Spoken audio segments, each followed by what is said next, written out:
Telugu Desam party అధ్యక్షులు చంద్రబాబు నాయుడు గారి పిలుపు మేరకు మరి మేమంతా కూడా ప్రతి గ్రామం కూడా ఇంటింటికి తెలుగుదేశం అని చెప్పి ఒక కార్యక్రమం పెట్టుకుని ప్రతి గ్రామంలో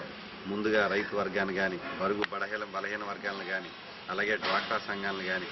సమాజంలో వెనుకబడిన అన్ని వర్గాల వారిని కూడా మేము కలుస్తూ ఏదైతే తెలుగుదేశం పార్టీ ఎన్నికల మేనిఫెస్టోలో పెట్టిందో ముందుగా రైతు రుణమాఫీ కానీ అలాగే డ్వాక్రా రుణాల రద్దు కానీ బంగారం మీద పెట్టుకున్న అప్పుల రుణమాఫీ కానీ అలాగే వృద్ధాప్య పింఛన్లు 1000 రూపాయలని వితంతు పింఛన్లు 1500 అని చెప్పి కానీ రకరకాల పథకాలు అందులోనూ ముఖ్యంగా సీమాంధ్ర విడిపోయిన ఈ సందర్భంలో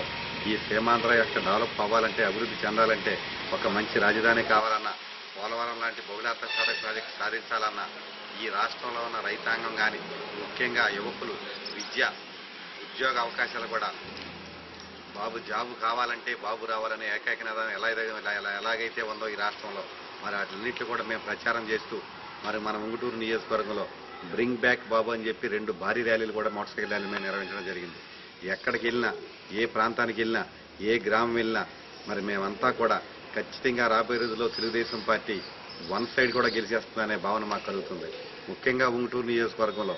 మెజారిటీ అనేది ఎంత అనేది కూడా మాకు అర్థమైన పరిస్థితి ఉంది. వేళ 30,000, 40,000, 50,000 ఎందుకంటే జనాల్లో అంత బ్రహ్మాండం. ఎందుకంటే ఈ సీమాంధ్ర ప్రాంతం అభివృద్ధి చెందాలి అని అంటే చంద్రబాబు నాయుడు ఖచ్చితంగా రావాలని ఒక దృఢమైన అభిప్రాయంలోకి సీమాంధ్ర ప్రజలంతా వచ్చేసారన్న నిర్ణయం మా పర్యటన ద్వారా కానీ మేము చూస్తున్న దాన్ని బట్టి మాకు అర్థమవుతుంది.